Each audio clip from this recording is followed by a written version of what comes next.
તો રાજ્ય સરકાર દ્વારા મહિલાઓ પગભર બને તેવા હેતુથી વોકલ ફોર લોકલ અભિયાન અંતર્ગત મહિલાઓને પ્રોત્સાહન આપવાના હેતુથી સુરેન્દ્રનગર શહેરના મેળાનું મેદાન ખાતે ત્રિદિવસીય સશક્ત નારી મેળાનું આયોજન કરવામાં આવ્યું, જેમાં જિલ્લાની સશક્ત મહિલાઓ અને સખી મંડળો દ્વારા બનાવેલ વિવિધ ચીજવસ્તુઓના સ્ટોલનું પ્રદર્શન અને વેચાણનું આયોજન કરવામાં આવ્યું હતું। ત્યારે ગૂંથણ, બાંધણી, પટોળા અને ટાંગલિયા કળા, ઓર્ગેનિક ખેતીના ઉત્પાદનો, પ્રાકૃતિક સાબુ, શેમ્પૂ, ઘર વપરાશની વસ્તુઓ, લેડીઝ આઇટમો, સજાવટની આઇટમો સહિતના 50 જેટલા સ્ટોલમાં પ્રદર્શન સહિત વેચાણ કરવામાં આવી રહ્યું છે।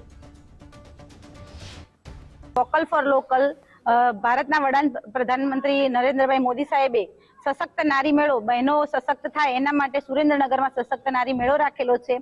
એમાં અમારા સખી મંડળ, સૌજન્ય સખી મંડળ દ્વારા ઘરે બનાવેલી વસ્તુઓ જે ખાવાની હોય એ પણ, અને અલગ અલગ સ્ટોલ, જેવા 50 કે તેથી વધુ સ્ટોલ છે, જેમાં અલગ અલગ વસ્તુનું બહેનો વેચાણ કરી શકે। ઘરે જે બનાવે છે, બુટ્ટી બનાવે છે, ઓર્નામેન્ટ્સ બનાવે છે, ઘરે ઉત્પાદન કરેલી ખાદ્ય વસ્તુઓ હોય, વઢવાણી મરચા હોય, એ બધી વસ્તુઓનું વેચાણ કરે અને પોતે પગભર થાય એવો સરસ મજાનો જે આશય છે આપણા મોદી સાહેબનો, એ બધી નારીઓ દ્વારા અહીંયા વેચાણ થાય છે અને એ પોતે પગભર થઈ શકે આ મેળો રાખ્યો છે। એના બદલે અમે સૌ આભાર માનીએ છીએ। અમે અમારું મધનું પ્રોડક્ટ લઈને આવ્યા છીએ। અમારા મધ નેચરલ મળી રહેશે, જેમાં અજમો, વરિયાળી, તલ એવું અલગ અલગ ફ્લેવરના મધ મળી રહેશે।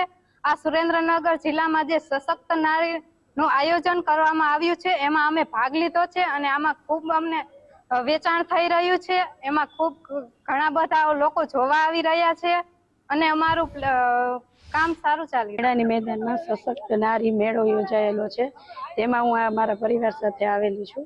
પણ આ મેળાનું આયોજન બહુ સરસ કરેલું છે, જે નારીને કઈ પણ બધા ઘર હોમમેડ બધું ઘરે બનાવે છે એ બધાને બધું પ્રોત્સાહન મળી રહે।